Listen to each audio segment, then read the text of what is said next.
तो इस बार का लोकसभा चुनाव कई मायनों में अहम है। एक तरफ जहां बीजेपी लगातार तीसरी बार केंद्र में काबिज होने का दावा कर रही है, अब की बार 400 पार का नारा दे रही है, तो वहीं विपक्ष का कहना है कि एनडीए 200 का आंकड़ा भी पार नहीं कर पाएगा। एपीएन न्यूज ने सत्ता पक्ष और विपक्ष के दावों और वादों के बीच लालगंज लोकसभा सीट का जायजा लिया और जनता का मूड समझने की कोशिश की। एपीएन न्यूज ने लालगंज लोकसभा क्षेत्र के दुर्वासा ऋषि आश्रम में मौजूद लोगों के बीच जाकर उनसे बात की और यहां के राजनीतिक तापमान को समझने का प्रयास किया।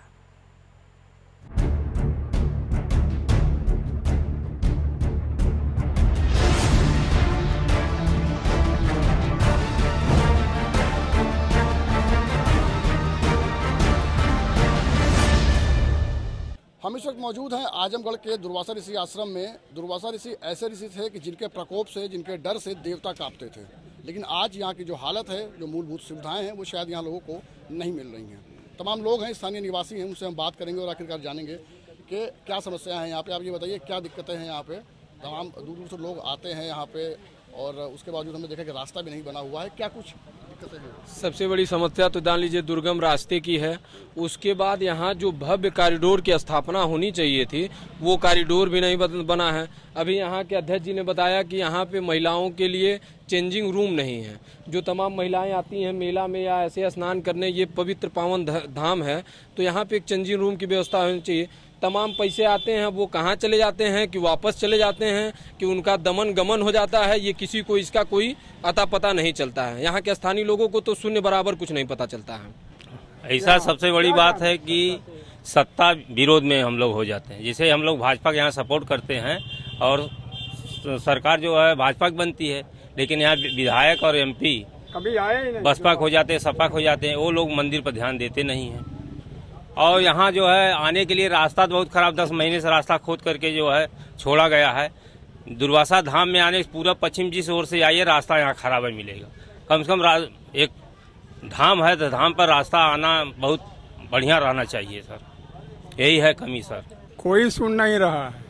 कोई जो है कि सरकार यहाँ आती नहीं है देखने के लिए। दुर्वासा इतना महत्वपूर्ण है। देखिए दुर्वासा ऋषि का स्थान कैसा है, इसको तो भव्य होना चाहिए, एकदम महान। लेकिन ये सब जो है कि यहाँ की सरकार जो है गायब कर दिया। कोई देखने वाला नहीं है। यहाँ तक दर्शन करने नहीं आते, कम से कम दर्शन तो कर लें आके। सबसे बड़ी दिक्कत की बात यह है कि हमेशा सत्ता के विरुद्ध यहाँ का सांसद, यहाँ का विधायक हमेशा होते हैं। जब जीतने और होता है, कुर्सी उनके लेने में दिमाग में आते यही हैं। बात है कि सीट तो हमारी निकल रही है यहाँ से, और इस मंदिर से उनका कोई मतलब नहीं रखते हैं। चुनाव का वक्त है, ऐसे में तो जो प्रत्याशी हैं वो लगातार घर घर जाते हैं, गलियों में जाते हैं, तो वो लोग आए यहाँ पे? आपने यहाँ तक कोई मुलाकात तो नहीं हुई अभी। आए होंगे लेकिन हमसे नहीं मुलाकात। भारतीय जनता पार्टी की सरकार जब बनी है केंद्र में, तो दुर्वासा तपोभूमि पर आकर माननीय केंद्रीय मंत्री, पर्यटन मंत्री महेश शर्मा जी द्वारा यहाँ पे शिलान्यास किया गया। 2 करोड़ 10 लाख रुपया दुर्वासा, 2 करोड़ 10 लाख रुपया दत्तात्रेय, 2 करोड़ 10 लाख रुपया चंद्रमा ऋषि।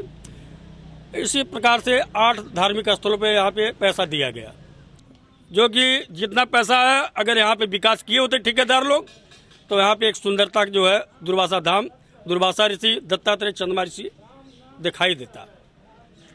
जी हमारी पूरी तैयारी हो चुकी है। हमारे सभी बूथ स्तर से लेकर के पन्ना प्रमुख तक हमारे सभी कार्यकर्ता लग करके 25 तारीख को अच्छे संख्या में मतदान करेंगे। वोटों का परसेंटेज बढ़ाने से लेकर के भारतीय जनता पार्टी के पक्ष में ज़्यादा से ज़्यादा वोट दिलाने के लिए सभी कार्यकर्ता लगे हुए हैं। हम लोग तो लगातार पिछले 5 साल से, जब से ये सीट हम लोग हारे थे, तब से ही इस सीट को जीतने के लिए लगे हुए थे।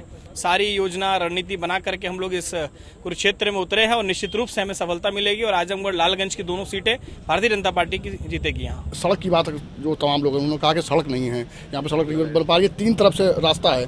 आखिरकार ये क्या, क्यों ऐसा हो रहा है? भारतीय जनता पार्टी के शासनकाल में दुर्वासा एक जो सक्राम मार्ग था, सिंगल मार्ग था। प्रधानमंत्री ग्राम निधि के माध्यम से सड़क जो है निर्माण हो रहा है। 23/5/2014 को वो ठेकेदार ने खोद के चला गया, उसका लाइसेंस निरस्त हो गया। दूसरे ठेकेदार आ रहा है, ये मार्ग अच्छे प्रकार से बनाएगा। मार्ग अच्छे प्रकार से बनाएगा ऐसा इनका कहना है, लेकिन जो तमाम लोग हैं कहीं ना कहीं वो सवालिया निशान इस पर उठा रहे हैं कि लंबे समय से जो दुर्वासा ऋषि धाम है उसको जो विकास मिलना चाहिए था, जो विकास होना चाहिए था दुर्वासा ऋषि धाम का, वो फिलहाल नहीं हुआ है। कैमरा पर्सन विनोद के साथ अभिषेक रस्तोगी, दुर्वासा ऋषि धाम, आजमगढ़।